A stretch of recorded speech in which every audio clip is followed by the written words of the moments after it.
अगले कुछ डिस्कोर्स में मैं बुद्ध धर्म पर विस्तृत चर्चा करना चाहता हूं और इसी बीच कुछ सवाल जो मुझे भेजे गए हैं उन पर जवाब भी देना चाहता हूं।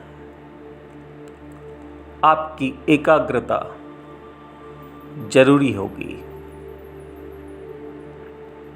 बुद्ध धर्म एकमात्र ऐसा धर्म है जो मनुष्य के अंदर ईश्वर बनने की संभावना का पक्ष पोषण करता है। यह अकेला ऐसा धर्म है जो कहता है कि मनुष्य ईश्वर बन सकता है। बहुत सारे लोगों को यह बात अटपटी लगती है और उसका कारण है कि उन्हें लगता है कि हम कैसे ईश्वर के साथ विलीन हो सकते हैं। हम में इतनी कमियां हैं, हम में इतना दोष है। उनकी हीन भावना ही मनुष्य और ईश्वर के बीच में बाधक है। बुद्ध धर्म में चर्चा करने से पहले मैं आपको बाइबल की एक कथा सुनाने जा रहा हूं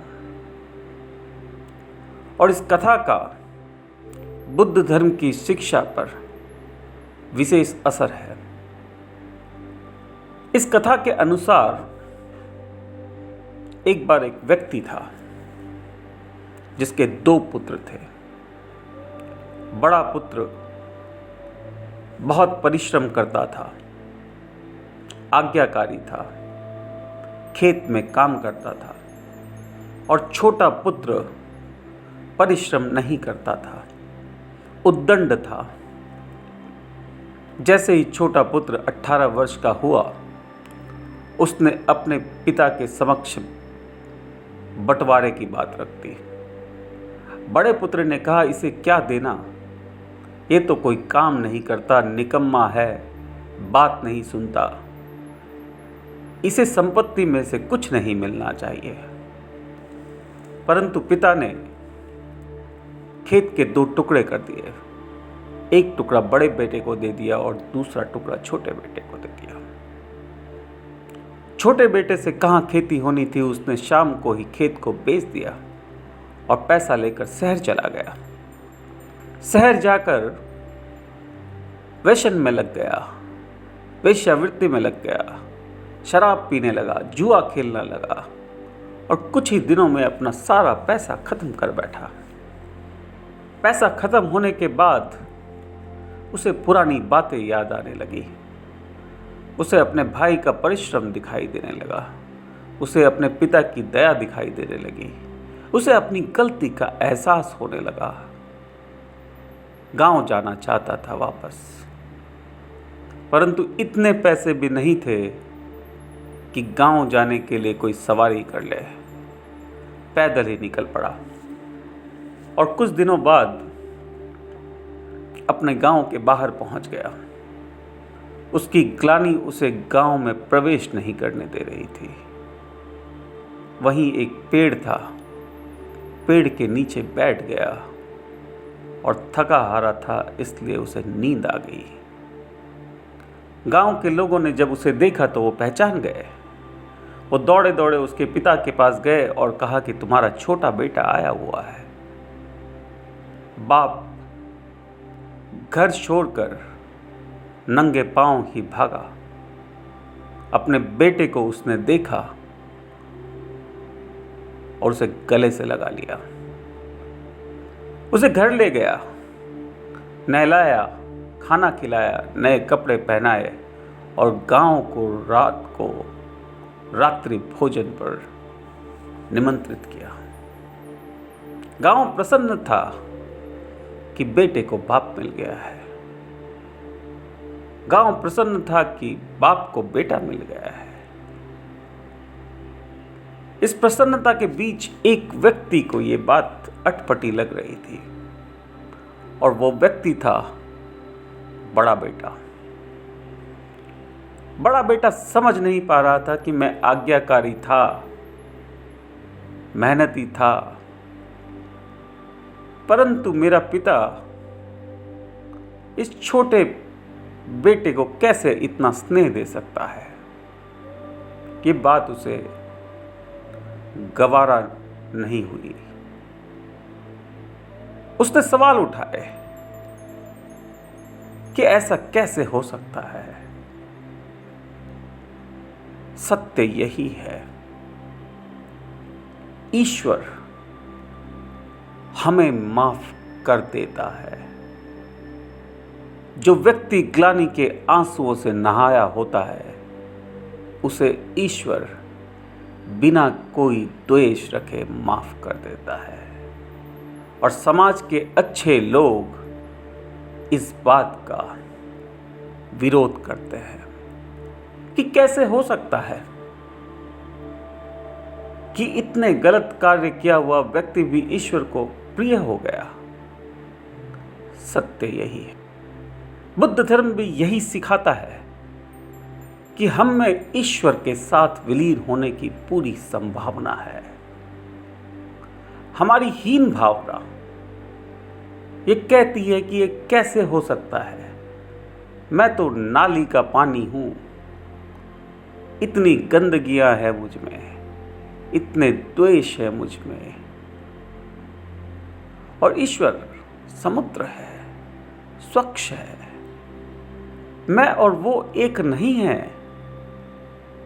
परंतु चेष्टावश, श्रमवश, विवेकवश या दुर्घटना से ही ये नाली का पानी यदि समुद्र में मिल गया तो कुछ ही पलों में ये नाली का पानी समुद्र बन जाएगा। हम में और ईश्वर बनने में सिर्फ हम स्वयं ही बाधक है। बुद्ध धर्म ऐसा ही वैज्ञानिक धर्म है और इस धर्म के बारे में हम विस्तृत चर्चा करेंगे। जैसा मैंने कहा कि मेरी कई बातें आपकी धारणाओं को झंझोड़ के रख देगी, शायद आपको चोट भी पहुंचेगी। मेरा उद्देश्य चोट पहुंचाना नहीं है, मैं संवेदनशील रहना चाहता हूं, परंतु मेरा मुख्य उद्देश्य आपको ईश्वर के समीप लाना है। कुछ धूल झाड़नी पड़ेगी। बुद्ध धर्म भी ऐसे ही धूल से ढका है। बुद्ध धर्म को जानने के लिए हमें 500 ईसा पूर्व जाना पड़ेगा। यह वही समय है जब माना गया है कि गौतम बुद्ध ने जन्म लिया था, मगर यह समय इतिहास का सबसे महत्वपूर्ण समय है। यह वो समय है जब चीन में कन्फ्यूशियस का भी जन्म हुआ था। यह वो समय है जब यूनान में सोक्रेटिस का भी जन्म हुआ था। 500 ईसा पूर्व के आसपास का ऐतिहासिक समय बहुत महत्वपूर्ण है। ये एक अलग विचारधारा का जन्म था और इस विचारधारा के जन्म के आसपास की बातों को समझने की कोशिश कीजिएगा।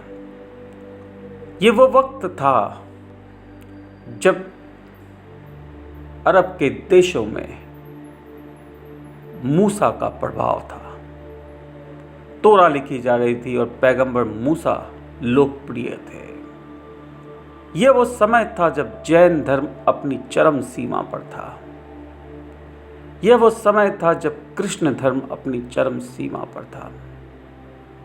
कृष्ण धर्म जो अभी आपको देखकर बड़ा आसान लगता है, कृष्ण का नटखट स्वभाव, कृष्ण का अनुशासन से स्वतंत्र होना कृष्ण धर्म को आसान बना देता है, परंतु ऐसा था नहीं। कृष्ण धर्म से ज़्यादा कठिन धर्म कोई नहीं था।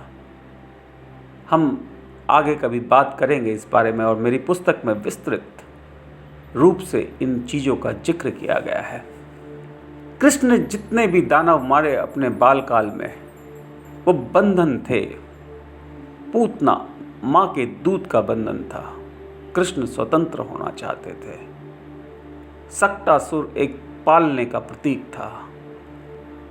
एक बच्चे को पालना अपनी सबसे पहली संपत्ति लगता है। कृष्ण उससे स्वतंत्र होना चाहते थे। ऐसे ही श्रृंखला में उन्होंने सारे दानवों का जो हनन किया, जो उनकी हत्या की, वो सभी किसी न किसी बंधन का प्रतीक थे। जैन धर्म एक कठिन धर्म था, और उसी प्रकार मूसा भी एक कठिन धर्म था। मूसा ने 40 वर्ष पास ओवर में निकाले थे। इन कठिन धर्मों के बीच एक गुरु पैदा हुए, एक विचारधारा पैदा हुई, और उन गुरु का नाम था कपिल। कपिल मुनि। कपिल का मतलब बंदर भी होता है। कपिल का मतलब उत्साह भी होता है। कपिल का मतलब हर्ष भी होता है। इस कपिल मुनि ने एक ऐसी विचारधारा का जन्म दिया, जो विचारधारा कन्फ्यूशियस, सोक्रेटिस, बुद्ध और अब्राहम की वापसी के रूप में जाना गया। इस धर्म का नाम था बुद्ध धर्म। अगले डिस्कोर्स में हम बुद्ध के बारे में बात करेंगे कि कौन है ये सिद्धार्थ गौतम बुद्ध। आज के लिए इतना ही। धन्यवाद।